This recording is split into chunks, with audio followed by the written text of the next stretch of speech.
My fiancée, a powerhouse career woman, fell in love with a poor assistant who was juggling multiple jobs. She was adamant about breaking up with me, the scion of a wealthy family. I thought it was a fleeting moment of pity, so I gave the assistant a sum of money to disappear for good. A few years later, my ex-fiancée had become the CEO of a major corporation. Her first order of business was to destroy my family.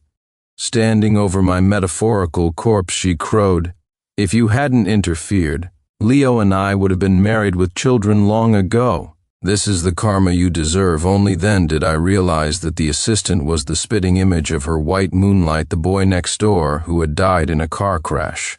When I opened my eyes again, I was back at the gala where my fiancée was publicly declaring her love for the assistant, condescendingly pressuring me to call off our engagement. This time I walked straight up to the capital Zit girl, an arranged marriage between our families, in or out. I owe the success of this new product launch to Leo's support and care. "Leo, I'm in love with you." At the celebratory banquet, my fiancée, Tiffany Young, was slightly tipsy, gazing affectionately at her assistant, who wore a cheap t-shirt and had a beauty mark under his left eye. Her declaration stunned the room. The guests either pretended not to hear or laughed it off, saying she'd had too much to drink. After a moment of awkward commotion, someone pushed Tiffany into my arms. "Tiff, Sincere is right here. You should go sober up."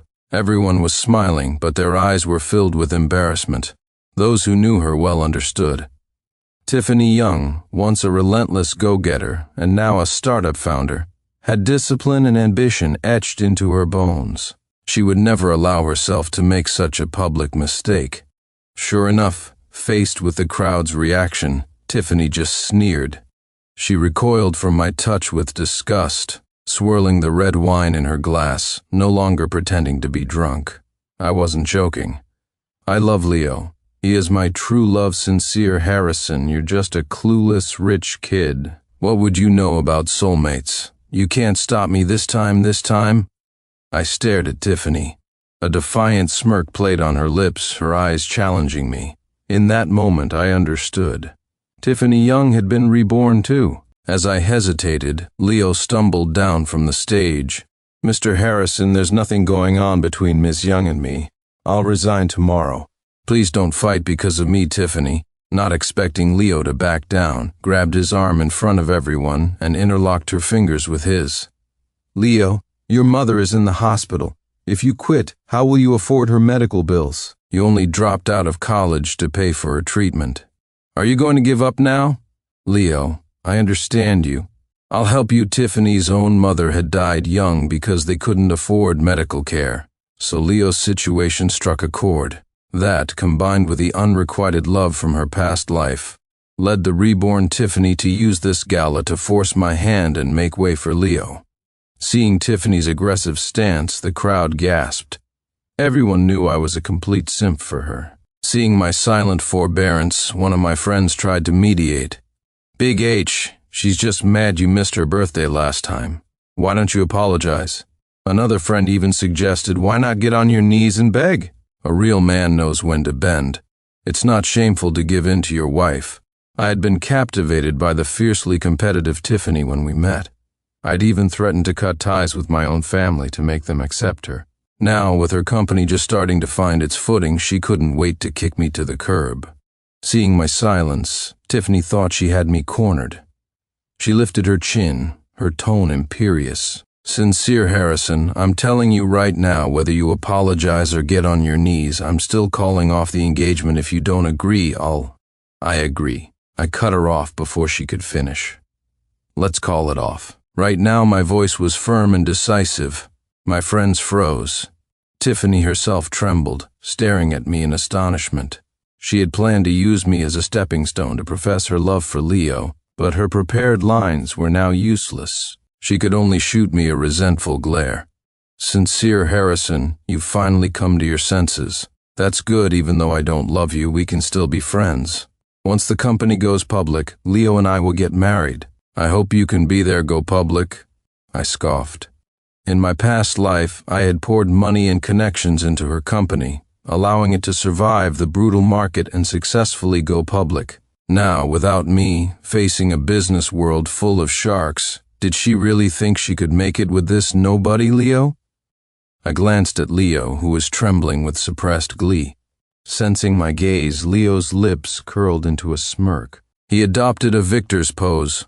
Big H, I apologize for everything that happened tonight, but true love is priceless. Please understand. I had investigated Leo. His story about dropping out of college for his sick mother was a lie. He was expelled for fighting over a girl. His part-time jobs were actually him trolling gyms, looking for a sugar mama.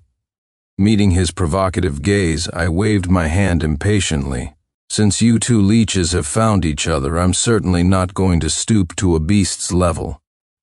Leo's face turned pale. Tiffany rushed forward to shield her man. Sincere Harrison, I know you're madly in love with me, but there's no right or wrong in love. Leo is innocent in all this. I'm sorry for the pain of breaking the engagement, but I can't betray my own heart and force myself to marry you. I laughed as if I'd heard the most ridiculous joke in the world. I laughed so hard I nearly split my sides. Tiffany Young, are you done with your performance? If the show's over, could you please move aside? With that, I walked towards the girl in the beret who had been hiding in a corner, peeking at me. Seeing me approach, she tried to slip away, but a stack of Polaroid photos fell to the floor with a clatter. They were all solo shots of me. I smiled and said, Victoria Prescott, will you marry me? The girl who had been trying to flee turned back in shock. Sincere bro, are you insane? She asked, her voice filled with disbelief. I pulled out a ring. An arranged marriage between our families. In or out? The surroundings fell silent. The Prescotts were a political dynasty, old money. The Harrisons were titans of the capital's financial world. An alliance between our two families would reshape the power structure of the elite circle. Seeing I was serious, Victoria's expression turned emotional. You won't regret this?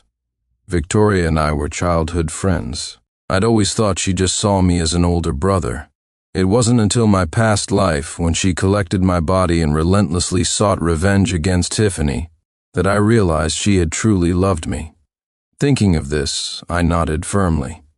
But Tiffany couldn't stand it. She crossed her arms and stepped forward, her voice dripping with sarcasm. Sincere Harrison, just because I broke up with you, you're going to propose to someone else with the ring you bought for me? Is this your idea of revenge? Leo also stepped up to get some attention. He produced a bracelet from somewhere. Tiffany, may I call you that? This is a family heirloom from the Millers for my future wife. Will you accept it? Tiffany beamed, leaning against Leo like a delicate flower. As long as it's from you, I'll love it. I ignored their little show. Instead, I held the diamond ring out to Victoria, size 12. It has your name engraved on the band, and it's a prong setting, your favorite. Do you like it? When Victoria picked up the 10-carat diamond ring, its brilliant sparkle not only lit up the hotel but also blinded the onlookers. The crowd of gossips erupted. Holy crap, she threw away a $20 million diamond for a $200 piece of silver junk, and she calls herself a career woman? What a fool, ha-ha. And she had the nerve to say Big H couldn't live without her. That's hilarious, the chatter filled the room. Tiffany's face turned a shade of purple with rage. I didn't even spare her a glance as I left. Tiffany was so furious she stomped her foot. She yelled at my retreating back. Sincere Harrison, do you think putting on this show will make me come back to you? I'm telling you, I will never compromise for money as if to provoke me. Tiffany, who had always valued her privacy, started flaunting her new life on social media the very next day, making sure to tag me in every post. One picture showed her and Leo having a candlelight dinner on a yacht in the Aegean Sea. Another showed her flying to an international forum to give a lecture. Sometimes it was her in France personally cooking a steak for her man. Every photo had a caption, 3 meals a day, 4 seasons a year. Home is wherever you are. I wasn't idle during this period either. In my past life, Tiffany had seized control of the Harrison fortune so quickly because I had shirked my responsibilities. So the first thing I did was go home and tell my parents I had turned over a new leaf and was ready to take over the family business. Therefore, when a week passed and Tiffany hadn't received any desperate pleas from me, and our major clients, hearing we'd split, were all threatening to cancel their contracts with her, she couldn't hold out any longer. A frantic call came through. "Sincere Harrison, I was drunk the other day and said the wrong things. I was just trying to test how much you love me." Heh, so much for not compromising. It was always like this. She'd offer a flimsy excuse, and I'd forgive her without a second thought. When I didn't immediately argue back, Tiffany assumed she had placated me. I could hear her sigh in relief over the phone, her voice regaining its confidence. "Sincere Harrison, I knew you were devoted to me. There's no way you could fall in love with someone else. I don't know what's gotten into these clients. They're all demanding their deposits back. Quick wire me $100 million, don't worry." Calling off the engagement was just something I said in anger. I'll be at the engagement party on time. The reborn Tiffany was trying to have her cake and eat it too, enjoying her romance with her little assistant while using our so-called love to keep me on the hook, making me willingly fund her ventures. Too bad she had already killed the lovesick fool I used to be. Now, hearing her graciously offer to marry me, I only felt disgusted. "Tiffany Young, if you need money, why don't you ask your boyfriend?" "Oh wait, he probably has to ask you for money just to buy his own underwear, doesn't he?" Tiffany was furious. She started screaming at me through the phone. "Sincere Harrison, I already told you it was a misunderstanding. Why are you being such a selfish and petty man about this? Do you believe I'll skip the engagement party next month?" "The engagement party?" I laughed in disbelief. A green tea bitch and her dog. A match made in heaven. "I wish you and Leo a long and happy life together. Not utterly destroying her was the greatest mercy I could show. And she still thought she could manipulate me with my feelings for her? Pathetic. But Tiffany wouldn't give up. After I hung up, she sent dozens of text messages with excuses. I blocked her number. Somehow she got a hold of a friend's phone and called me again. I immediately hung up. A minute later, an unknown number called. I frowned, answered, and put it on speaker. "Mr. Harrison, I'm guessing you wouldn't want the scandal of your girlfriend's suicide to break just as you're taking over your company, would you?" It was Leo. My heart skipped a beat. This quiet dog was finally starting to bite. When I didn't respond, that punk thought he had me. His voice was smug, and he lectured me with a condescending tone. "Mr. Harrison, Tiffany is so distraught over you that she's threatening suicide. You two were in love. Surely you don't want her to end her life at such a young age? $100 million for a wife. That's a deal that's a sure win for you and for the Harrison Corporation. You should consider it." I couldn't believe that for Leo's sake, Tiffany would willingly let herself be used like this. "How about this?" Leo paused. "I'll send you the account number in a bit. As long as you wire the $100 million, I'll help you talk Tiffany down." Fearing I wouldn't commit, he added a threat. "Don't worry, as soon as the money arrives, I guarantee I won't let Tiffany slit her wrists or jump off a building or anything." I had planned to stay out of Leo's business, but this punk had the audacity to threaten me. I was genuinely amused. Life gets dull, and then you have clowns trying to tell you what to do. I gave my assistant a look, and he understood. I toyed with Leo for a few more minutes like playing with a monkey, until we had traced his location and recorded the call. Then I drawled lazily, "Police, there's a man here attempting to commit fraud. Beep, beep, beep." Hearing my words, the punk panicked and immediately hung up. 2 hours later, my office door was kicked open. Tiffany stormed in, screaming at me. "Sincere Harrison, why did you call the police? Don't you know Leo was arrested? You've ruined him." I glanced up at her. "What do you mean, I ruined him? Wasn't it you who gave him my number? How else would he have bothered me?" Tiffany was speechless. In our past life, I had given Leo $1 million, so she was certain that for her sake I'd be willing to part with even $100 million this time. In the past, I truly couldn't bear to see a single hair on Tiffany's head harmed. But now, a woman who had already betrayed me? Was she worthy of being cherished in my hands? Seeing my calm demeanor, Tiffany glared at me fiercely. "Sincere Harrison, I am so sick of a selfish and petty man like you. I will get Leo out. and I will marry him. Your engagement party is at the Crown, right? You don't want me as your bride? Just you wait." After saying her piece, she shot me one last venomous look and stalked out, head held high in her heels. A week later, I understood what she meant by "just you wait." Despite her severe cash flow shortage, she used her memories from the past life to bet her entire fortune on a stock that was about to have a 7-day winning streak. Overnight, she staged a stunning comeback. Her nearly bankrupt startup transformed into the hottest new name in the elite circle. She was even hailed as the stock whisperer. Riding the wave of hype, she booked a top-floor garden at the Crown Hotel and invited all the who's who of the elite circle. To humiliate me, she deliberately scheduled her engagement party on the same day as mine. Knowing I had arranged for a fleet of 18 luxury cars, she waved her hand and had her new admirers assemble a convoy of 18 sports cars. Knowing I had commissioned a custom wedding gown from a famous international designer, she found a mining magnate to source a one-of-a-kind pink diamond for herself. She thought she was earning face for Leo. What she didn't realize was that the more she did, the more people outside called Leo a kept man, a gigolo who was being sponsored. A friend warned her, asking if her constant competition with me was a sign of unacknowledged love. Tiffany just sneered. "He's just a rich kid who gave me a little support when I was down.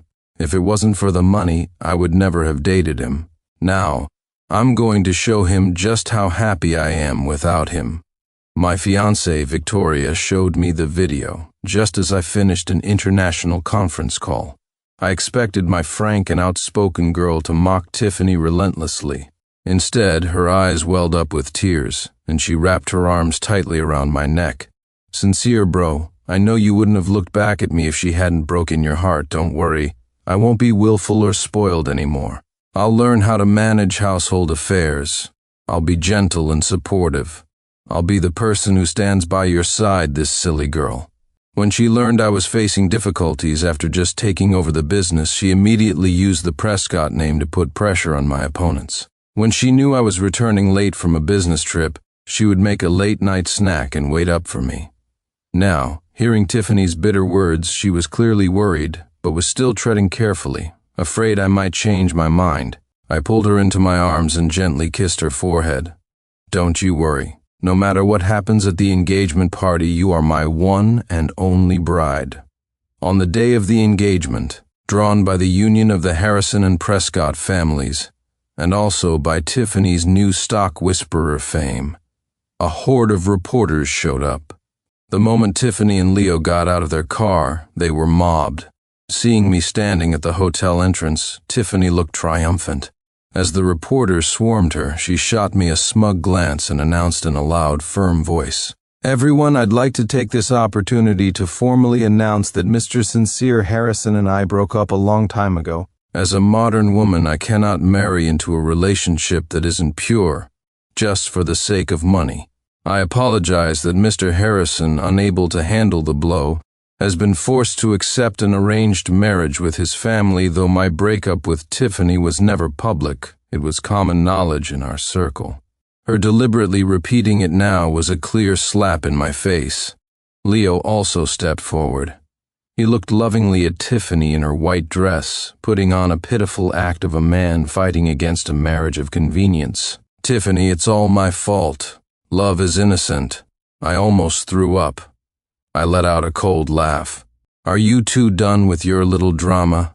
If you're feeling better, could you please move yourselves and these dozen pieces of scrap metal out of the way?"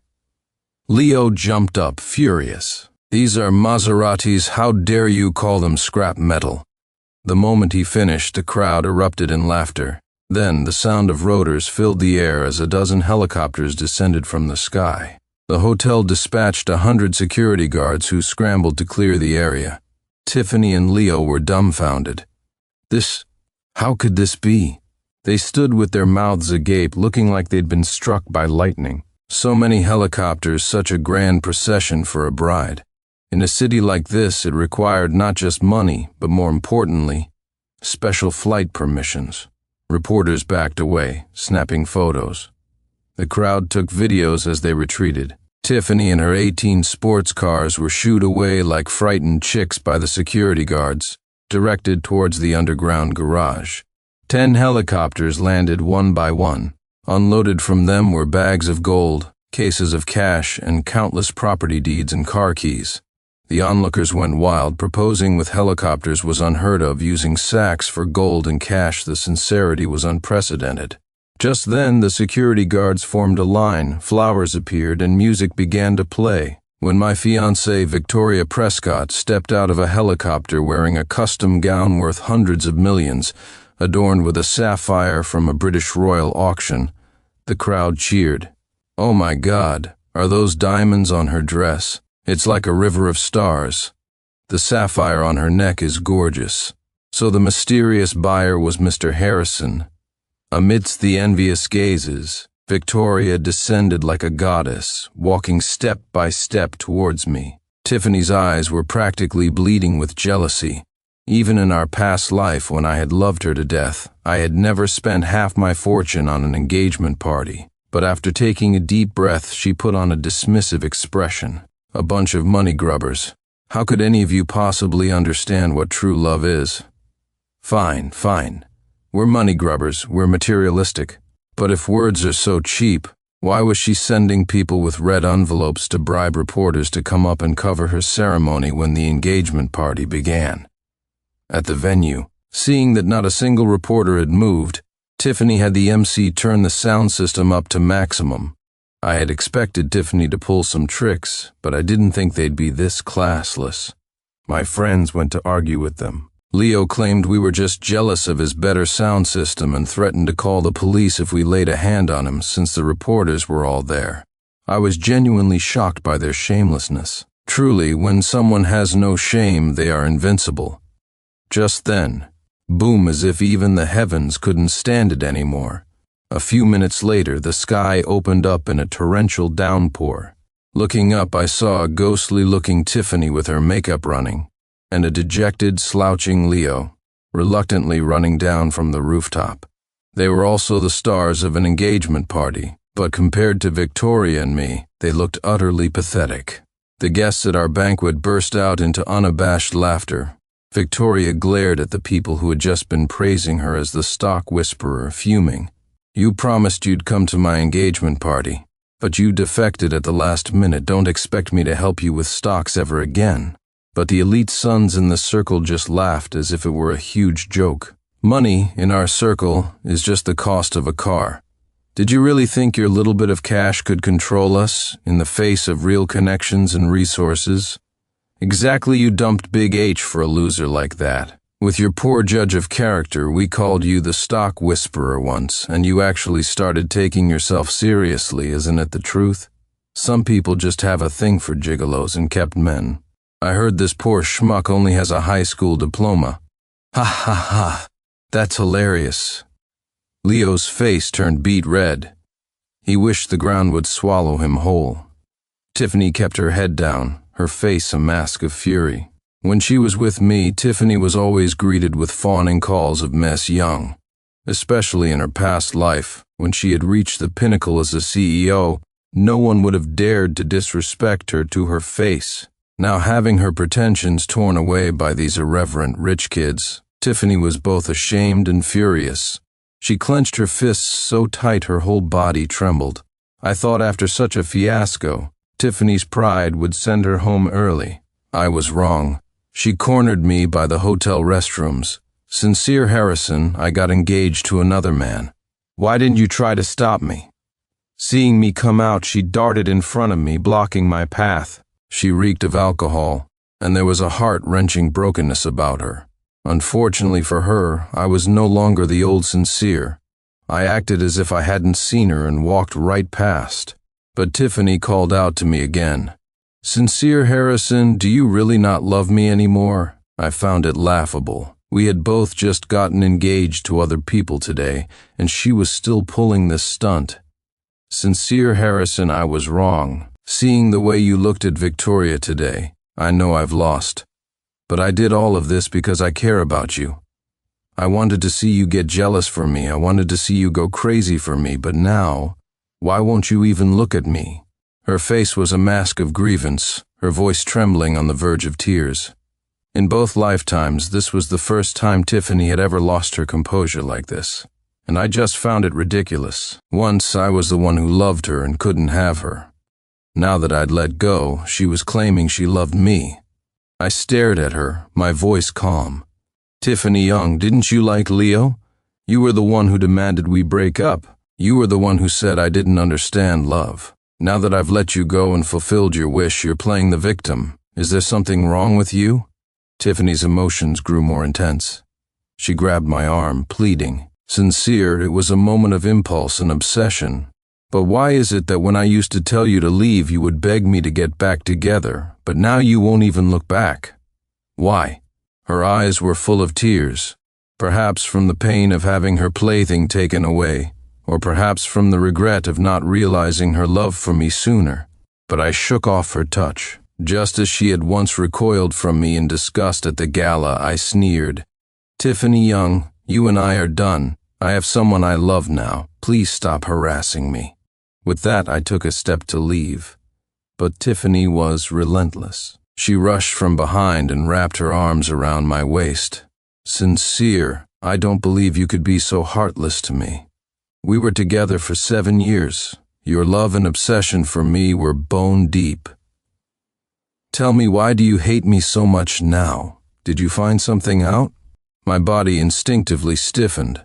Tiffany immediately let go and rushed in front of me. "Sincere, you had that dream too, didn't you? That's why you hate me, why you chose Victoria without a second thought. But have you ever considered that it might have just been a dream? That none of it was real?" She was wearing a thin blouse, and her body trembled uncontrollably from the emotional stress. I didn't answer right away. The idea of rebirth was indeed unbelievable, and under the influence of alcohol, my mind felt numb for a moment. Tiffany just stared at me pitifully, stubbornly waiting for my answer. I found it ironic. I used to chase her like a simp, and she couldn't have cared less. Now that I'd let go, she was suddenly remembering my good qualities? But when she was flaunting her love for Leo, forcing me to break our engagement in public, and conspiring with him to extort $100 million from me, did she ever stop to think that I was a person, that I would be hurt by her betrayal? "Tiffany Young, whether it was real or not, the fact is you chose Leo. That is undeniable. You don't deserve to ask for my forgiveness." A wounded look crossed Tiffany's eyes. She froze for a moment, biting her lip, still trying desperately to salvage the situation. "Sincere, aren't you curious why I had to stage that car accident to kill you and your parents?" I flinched, staring at her intently. Seeing she had my attention, Tiffany said unwillingly, "It was because Leo told me that 15 years ago, it was your family's car that killed the boy next door, my first love." I acted rashly in a moment of impulse. I regretted it so much afterward. So it was because of Leo. It was all his scheme. In my past life, after learning that Leo's father was the drunk driver in the accident involving my family's car, I sympathized with the hardships he and his mother faced. I was also genuinely worried about Tiffany's involvement with him, which is why I gave him $1 million to leave. I never imagined my kindness would fuel Leo's greed and make him repay my generosity with malice. Looking at Tiffany, I felt a surge of anger. Leo's father was driving drunk. My family paid for everything, covered the hospital bills. Weren't we the victims in that situation? Besides, why did Leo wait until you were in charge of the company to tell you this? Why didn't he dare to confront me, and instead resorted to these behind-the-scenes schemes? Did you never once suspect him? Tiffany looked at me in disbelief. Tears welled in her eyes as if she had never considered this question before. They say you can't wake a person who's pretending to be asleep. At this point, I had nothing more to say to her. In the 7 years we were together, not only were you obsessed with your dead white moonlight, but you also sentenced my family and me to death based on a single sentence from Leo. Tiffany Young, if you had even a shred of trust in me, if you weren't so self-righteous and had just asked, we would never have ended up here. I have a fiancé now. Please, stop bothering me." Tiffany's tears fell like priceless pearls down her pale cheeks. "Sincere, you can't be so cruel. I do love you." She had always been a strong career woman. In this life or the last, tears were something that should never have appeared on her face. Now, because of me, she had cried more than in the entire 7 years we were together. "Sincere, there was a misunderstanding between us. Maybe being reborn was heaven's way of giving me a chance to make it up to you. Can we start over, please?" I waved my hand impatiently. "A misunderstanding, really? Tiffany, every time you were drunk you called out your white moonlight's name. I knew I couldn't compete with a dead man, but after 7 years together I couldn't even compare to a substitute? If I repay treachery with kindness, what is left for those who are actually kind to me? In this new life, I was meant to cherish the person right in front of me, and you are not worthy." With every word I spoke, Tiffany's face grew a shade paler. After my last sentence, she collapsed onto the floor.